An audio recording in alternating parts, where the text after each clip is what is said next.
अस्सलाम वालेकुम students.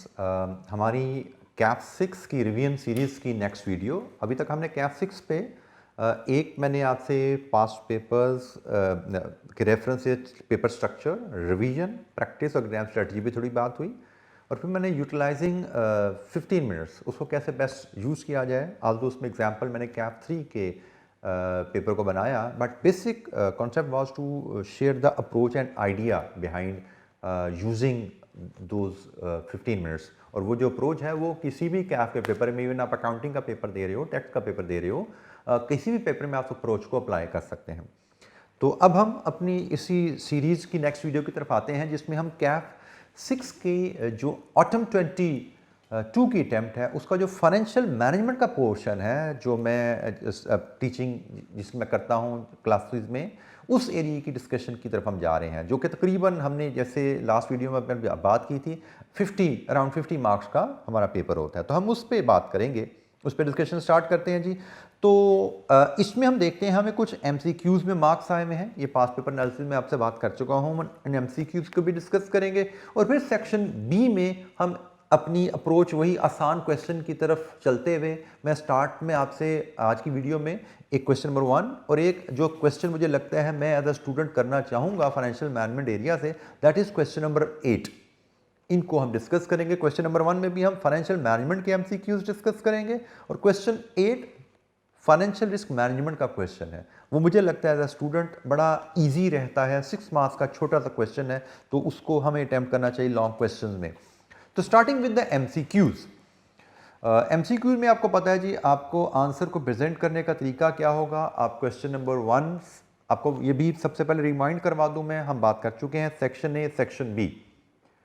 Section B अलहदा आंसर शीट पे, सेक्शन ए अलहदा आंसर शीट पे। Within sections A and B हर क्वेश्चन अलहदा नए पेज पे, ये आपको ख्याल रखना है। हर कंपोनेंट, हर पार्ट नए पेज पे, ये भी ख्याल रखना है। तो हमें गाइडलाइन है, सेक्शन ए की शीट आंसर स्क्रिप्ट अलहदा होगा, सेक्शन बी का आंसर स्क्रिप्ट अलहदा होगा और सेक्शन ए में हर क्वेश्चन अलहदा पेज पे। तो शायद आप क्वेश्चन नंबर 1 जो प्रेजेंट करेंगे वो कुछ इस अंदाज में आपके आंसर प्रेजेंट होंगे। आपने लिखना है क्वेश्चन नंबर 1 और फिर MCQ 1, 2, 3 and 4 and so on, और जो आंसर आपका इनके अगेंस्ट आ रहा है वो A आ रहा है, B आ रहा है, A एंड C आ रहा है, A एंड D आ रहा है, जो भी आंसर है वो आप इसके सामने इस तरह लिखते जाते हैं। ठीक है जी। तो this is how you present your answer to MCQs question. तो फिलहाल हम इसके MCQs पढ़ते हैं जी। हमें कहा गया select the most appropriate answer from the options available for each of the following multiple choice question. मैंने सिर्फ यहाँ पे जो हमारे फाइनेंशियल मैनेजमेंट के एरिया से रेलेवेंट MCQs हैं उनको पिक किया है, जो कि हैं जी 1, 2, 3, 4 MCQs हैं 5 नंबर के, क्योंकि आखिरी MCQ 2 नंबर का है। टोटल 5 नंबर 4 MCQs हमें इस एरिया से आए हैं जी। तो पहला MCQ, विच टू को उसने बोल्ड कैपिटल भी कर दिया, 2 पे तवज्जो कीजिएगा। हमें 2 आंसर सेलेक्ट करने हैं। Which 2 of the following justify the equity investment is riskier than investment in debt capital of the same company. कौन से फॉलोइंग 2 फैक्टर्स हैं जो ये जस्टिफाई कर रहे हैं कि इक्विटी इन्वेस्टमेंट डेट इन्वेस्टमेंट से ज्यादा रिस्की होती है। एक कंपनी के शेयर लें या उसी कंपनी के डिबेंचर लें, शेयर्स में जो पैसा आपने इन्वेस्ट किया दैट इज रिस्की। सबसे पहले में रिस्की का मतलब पता होना चाहिए। रिस्की का मतलब होता है भाई रिटर्न में ऊंच नीच हो सकती है, डेट में ऊंच नीच नहीं होती। इक्विटी के रिटर्न में ऊंच नीच हो सकती है क्योंकि डेट का नॉर्मली इंटरेस्ट रेट फिक्स होता है और इक्विटी का रिटर्न का रेट कंपनी के प्रॉफिट्स पे डिपेंड करता है। प्रॉफिट ज़्यादा तो डिविडेंड ज़्यादा, प्रॉफिट कम तो डिविडेंड कम, प्रॉफिट जीरो लॉस तो नो डिविडेंड। तो एनीवेज जी, ए है providers of debt capital have a contractual right to collect cash flows. They have contractual right to collect cash flows. Debt जिन्होंने दिया उनके पास राइट है अपने कैश फ्लोज कॉन्ट्रैक्ट के तहत हासिल करने का। लगता तो है बात ऐसा ही है, इक्विटी इन्वेस्टर के पास कोई राइट नहीं होता कि अपने कैश फ्लोज कलेक्ट कर सके। तो मुझे लगता है शायद ये ऑप्शन हमारे लिए रेलेवेंट बनती है। Debt capital generally provides much better return than equity, ये तो बिल्कुल गलत है। इक्विटी इन्वेस्टमेंट में हायर रिस्क हाई रिटर्न होता है, ये तो बिल्कुल ऑप्शन नहीं है। Earning per share can be volatile, yes. Earning per share equity investor की रिटर्न होती है, उसमें ऊंच नीच आती है। इसकी वजह से हम कहते हैं कि यस, इसकी वजह से इक्विटी इन्वेस्टमेंट रिस्की होती है। Providers of debt may ask any time to pay the debt in full, ये बात गलत है। डेट के साथ कॉन्ट्रैक्ट होता है मैच्योरिटी का, वो कब लोन वापस उनको किया जाएगा उसमें लिखा जाता है। ये नहीं है कि जब उनका दिल चाहेगा वो पैसे वापस मांगेंगे। तो मुझे लगता है हमारा आंसर यहाँ पे ए एंड सी है। इस एमसीक्यू का आंसर ए एंड सी बनता है। Next MCQ, which of the following is not considered. ये एमसीक्यू ध्यान से पढ़ा कीजिए, ये ट्रिकी हो जाते हैं बाज का। Not considered as cash flow to calculate an IRR of redeemable debt. Redeemable debt का आईआरआर हम निकालते हैं कंपनी की कॉस्ट ऑफ डेट कैलकुलेट करने के लिए। उसने कहा जी इनमें से कौन सा कैश फ्लो है जो कॉस्ट ऑफ डेट की कैलकुलेशन में यूज नहीं होता। Annual interest payment on bond, ये तो यूज होता है, हमें नॉट ढूंढना है, इसका मतलब this is not our answer. Tax relief on annual interest payment, तो जनाब टैक्स सेविंग ये भी कंपनी की कॉस्ट ऑफ डेट की कैलकुलेशन में यूज की जाती है, ये भी हमारा आंसर नहीं है। Par value of the bond excluding any interest payable in near future. Par value of the bond ये शायद यूज नहीं होता, हम तो market value of the bond use करते हैं। इफ यू रिमेंबर, हम जीरो में market value of the bond लेते हैं, फिर फ्यूचर में उसकी interest with tax saving and finally redemption amount, ये भी यूज हो जाती है। तो जब नॉट को देखें तो सिर्फ ये है हमारा आंसर। ये सी में जो वैल्यू गिवन है ये कॉस्ट ऑफ डेट की कैलकुलेशन में, रिडीमेबल डेट की कॉस्ट ऑफ डेट की कैलकुलेशन में यूज नहीं होती। Islamic mode of financing in which the seller expressly mentions the cost of a commodity sold and sells it to another person by adding mutually agreed profit is called। तो जनाब ये इजारा की बात करें तो इजारा नहीं है, इजारा तो long term assets Islamic lease को कहा जाता है। ये मुराबहा की बात करें तो आंसर मुझे लगता है शायद यही बनेगा, क्योंकि मुराबहा में आप स्टॉक आइटम्स प्रोडक्ट्स की खरीदो फरोख्त की बात करते हैं। मुदारबा भी नहीं है, मुशारका भी नहीं है। मुदारबा तो इक्विटी फाइनेंसिंग का मेथड है जिसमें आप कैपिटल नया प्रोजेक्ट शुरू करना चाहते हो, एक पार्टी पैसा देती है, दूसरी पार्टी स्किल लाती है, मिलकर कारोबार शुरू करते हैं। मुशारका पार्टनरशिप है जिसमें दोनों पार्टीज मिलकर पैसा लगाते हैं और मिलकर काम भी करते हैं। तो जहाँ पे एक चीज़ों की खरीदो फरोख्त का मामला होता है जिसके थ्रू फाइनेंसिंग सपोर्ट दी जाती है वो मुराबहा है। तो हमारा आंसर यहाँ पे बी बनता है इस ऑप्शन का।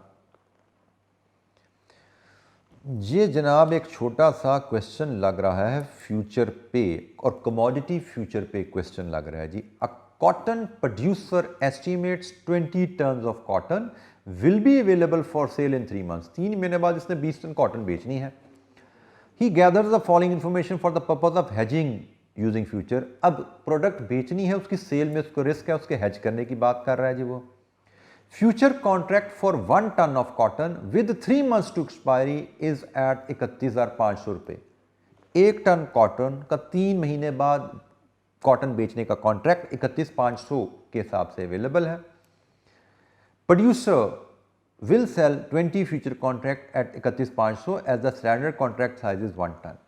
आपने 3 महीने बाद एक्चुअल कॉटन बेचनी है तो फ्यूचर से हेजिंग क्या होती है, सेल कॉटन फ्यूचर टुडे, और फिर 3 महीने बाद उस कॉन्ट्रैक्ट को रिवर्स किया जाता है जो रेट मार्केट में चल रहा होगा उस वक्त, जो किसने बताया 32,500 है। आपको याद होना चाहिए फ्यूचर नॉन डिलीवरेबल कॉन्ट्रैक्ट होते हैं। आपने अगर किसी कमोडिटी को बेचना है और बेचने को हेज करना है तो आज उसके फ्यूचर कॉन्ट्रैक्ट बेचते हो आप, और फिर जब टाइम आता है एक्चुअल कमोडिटी बेचने का, वहां पे आप फ्यूचर कॉन्ट्रैक्ट कैंसिल करते हो उस वक्त के स्पॉट रेट में। मतलब आपने सेल किया हुआ है अगर 20 टन कॉटन फ्यूचर मार्केट में तो स्पॉट रेट पे उस वक्त के खरीद के क्लोज करते हो। तो ये जनाब कहानी उसने कहा, हमसे मांगा क्या है, what is the cotton producer effective rate per ton if you decide to hedge through future.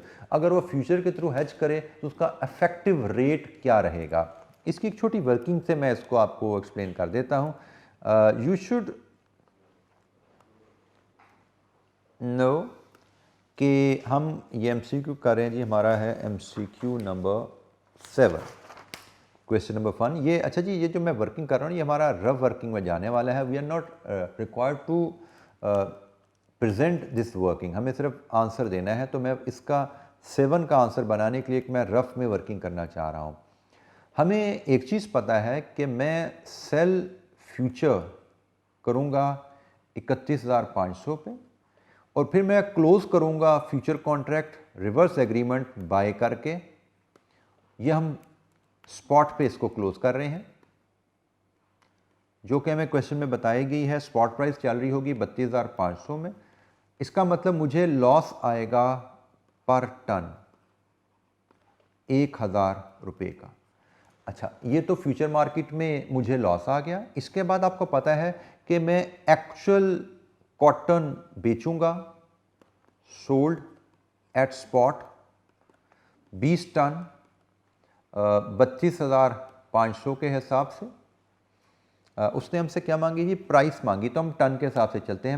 मैं बेचूंगा 32,500 पे, लेकिन इसमें से मेरा जो लॉस पर टन है इन फ्यूचर्स वो मुझे लेस करना पड़ेगा।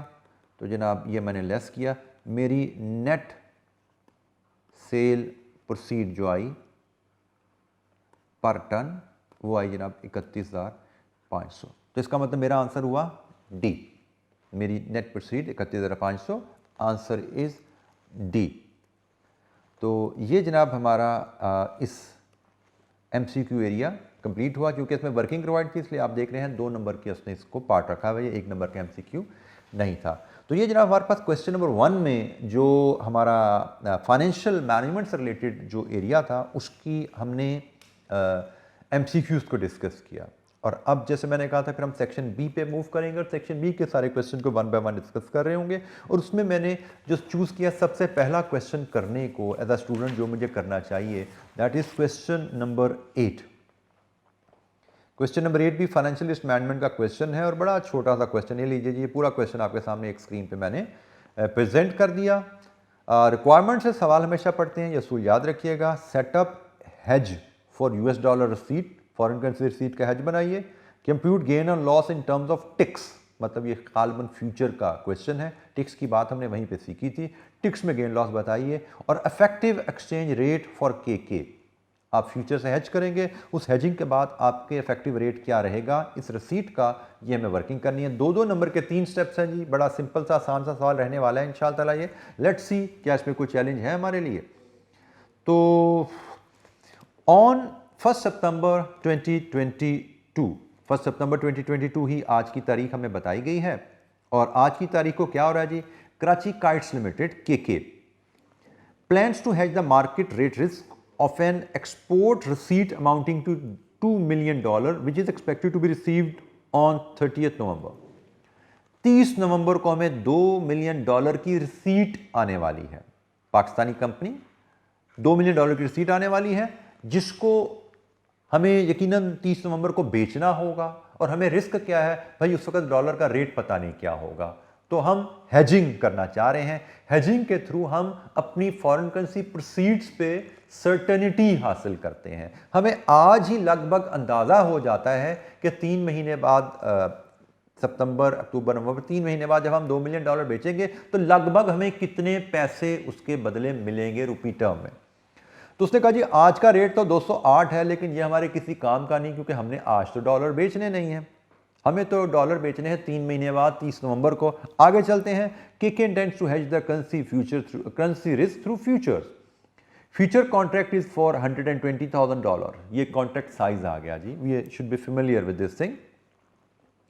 And is available in standard lot size of 1। ये ना भी लिखा हो तो अंडरस्टूड है। स्टैंडर्ड कॉन्ट्रैक्ट 1, एक कॉन्ट्रैक्ट ही हमें अवेलेबल होगा, 2 अवेलेबल होंगे, 4 अवेलेबल होंगे। ये जुमला मुझे लगता है अननेसेसरी है थोड़ा सा। With a tick value of 12 रुपये टिक वैल्यू है।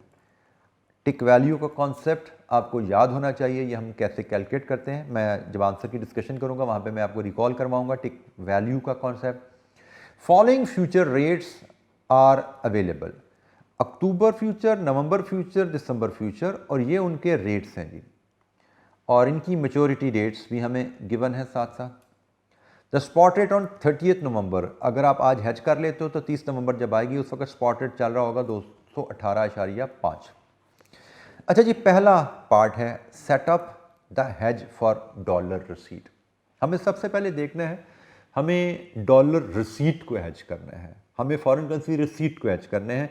फॉरेन करेंसी रिसीट को हैज करने का मतलब हमें डॉलर जब आएंगे 30 नवंबर को तो हमें डॉलर बेचना होगा ना, तो हमें डॉलर बेचने पर रिस्क है, इसका मतलब डॉलर की सेल को हैज करना है। जैसे अभी हमने कमोडिटी कॉटन की सेल को हैज किया था, उसी तरह यहाँ पे डॉलर की सेल को हैज करना है।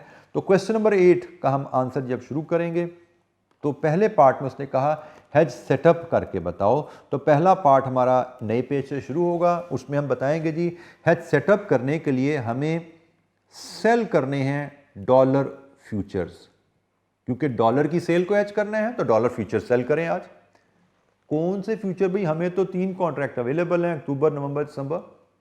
तो गाइडलाइन आपको बताएगी है अगर तो आपकी डॉलर की सेल की डेट और फ्यूचर की डेट मैच कर रही है तो वो चूज कर लेना, और अगर वो डेट मैच नहीं कर रही तो आपकी डॉलर की सेल से इमीडिएट नेक्स्ट फ्यूचर जो है उसकी डेट को चूज करना। फॉर एग्जाम्पल हमारे केस में हमें डॉलर सेल कब करने हैं, 30 नवंबर को।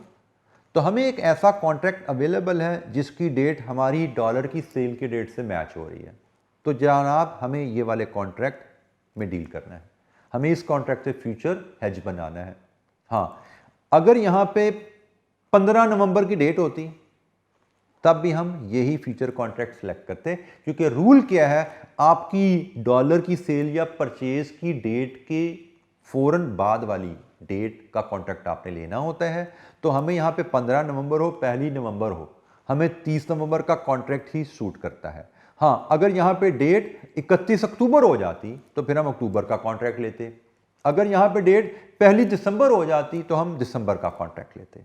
सो हमें मल्टीपल कॉन्ट्रैक्ट्स अगर दिए जाएं, हमारे लिए सूटेबल कॉन्ट्रैक्ट कौन सा है वो असूल मैंने आपसे डिस्कस किया। तो जनाब अब हम ने कहा जी हमें तो नवंबर कॉन्ट्रैक्ट लेने हैं, तो हम यहां पे लिखते हैं जी हमें डॉलर फ्यूचर सेल करने हैं, नवंबर के फ्यूचर सेल करने हैं, जिनकी कीमत हमें बताई गई है 213.50, और हमें नंबर ऑफ कॉन्ट्रैक्ट्स जो सेल कर रहे हैं वो भी मेजर कर लिए जाएं। हमें पता है amount to be hedged divided with contract size, तो ये जनाब बनते हैं 16.67। हम इसको राउंड ऑफ कर लेंगे, 17 कॉन्ट्रैक्ट्स लीजिए जी। ये हमारा पार्ट ए ड्रेस हो गया।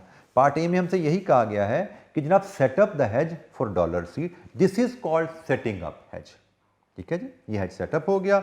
और इसके बाद हम मूव करेंगे नेक्स्ट पार्ट की तरफ। नेक्स्ट पार्ट हमारा जी पार्ट बी, कंप्यूट गेन और loss in terms of ticks.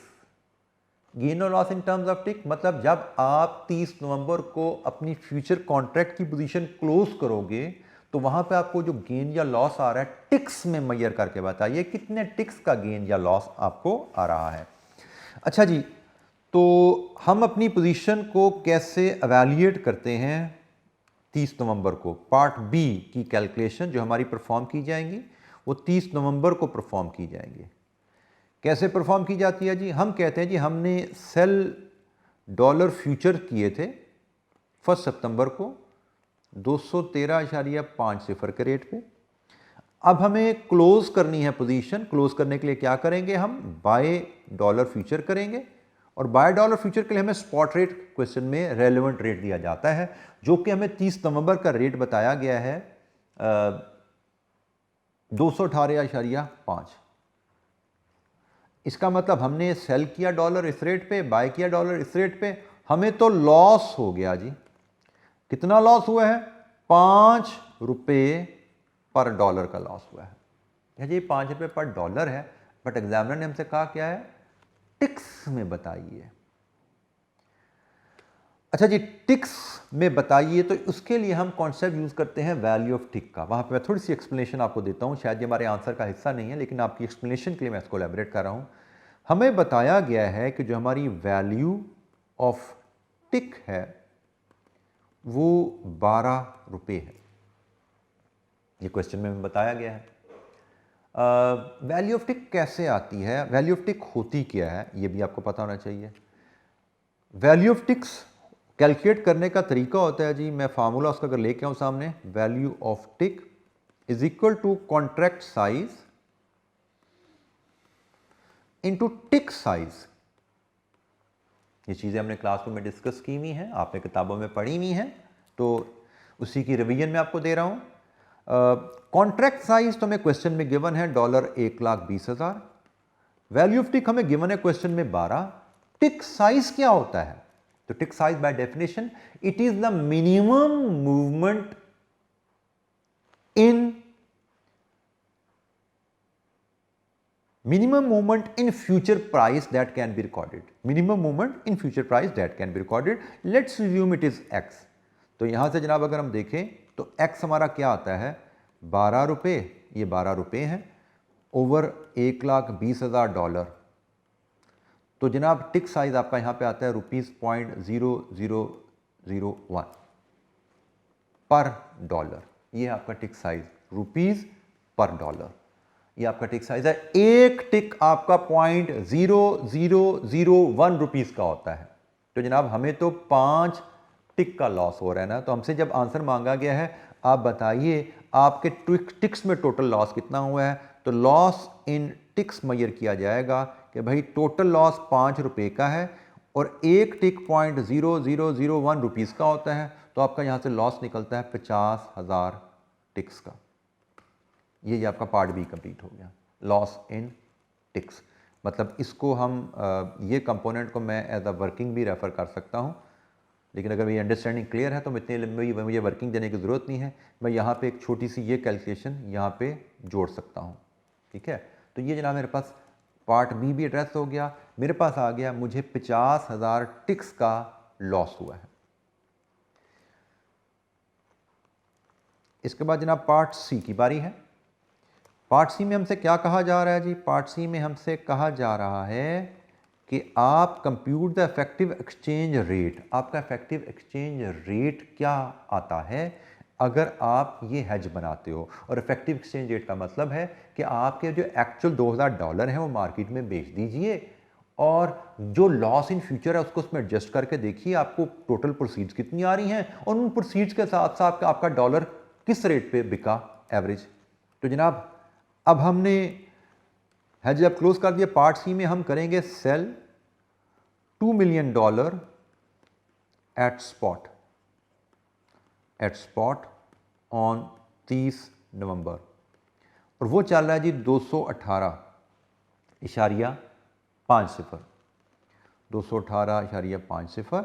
तो एज अ रिजल्ट हमारी प्रोसीड्स बन जाएंगी यहाँ से इनको बेच के 218.5 इंटू 2 मिलियन, 218.5 इंटू 2 मिलियन, ये बनता है जी 437 मिलियन। ठीक है जी, ये हमारा आ गया हमारा जो प्रोसीड्स हमें मिली डॉलर्स को स्पॉट मार्केट में बेच के। अच्छा जी, इसमें से अब हमने लेस कर देना है loss in currency futures. Loss in currency future की कैलकुलेशन के लिए एक छोटी सी वर्किंग से मैं आपको इसको एक्सप्लेन कर देता हूँ। तो मैं फार्मूला भी लिख देता हूँ, कैलकुलेशन भी आपसे शेयर कर लेता हूँ। लॉस इन फ्यूचर के बारे में आपने पढ़ा हुआ है, हम लॉस कैलकुलेट करते हैं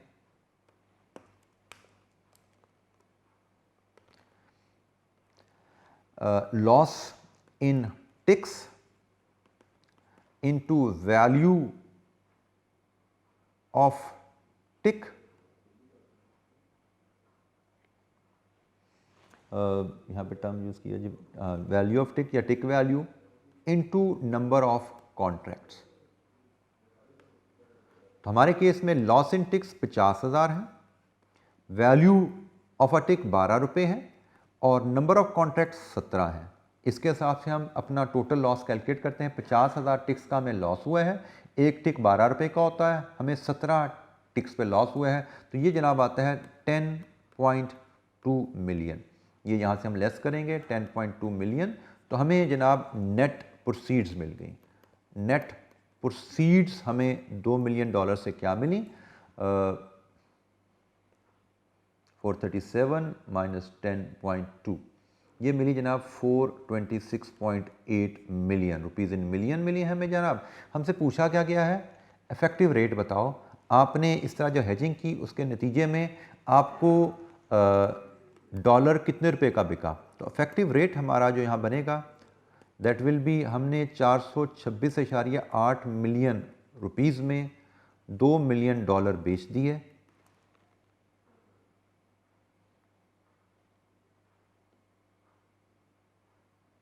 तो हमारा इफेक्टिव रेट बना 213.40 पर डॉलर। ये जी हमारी यहाँ पे इफेक्टिव रेट की कैलकुलेशन आ गई। इफेक्टिव रेट हमारा थ्रू फ्यूचर बेच के क्या रहा। तो जनाब 2-2 नंबर के 3 कंपोनेंट्स थे, हमने बड़ी आसानी से इनको ड्यू टाइम में मैनेज कर लिया। एक आसान और छोटा सवाल कैफ 6 ऑटम 22 का। तो इंशाअल्लाह आज की वीडियो के लिए इतना ही। बाकी जैसे मैंने कहा था it will be a series of videos इंशाअल्लाह। अगले आने वाले 1-2 दिनों में आपको जो बाकी कैफ 6 का जो ऑटम 22 का बाकी क्वेश्चन है उनका सोल्यूशन भी मैं आपसे इंशाअल्लाह डिस्कस कर रहा हूँ। Thank you very much. अस्सलाम वालेकुम।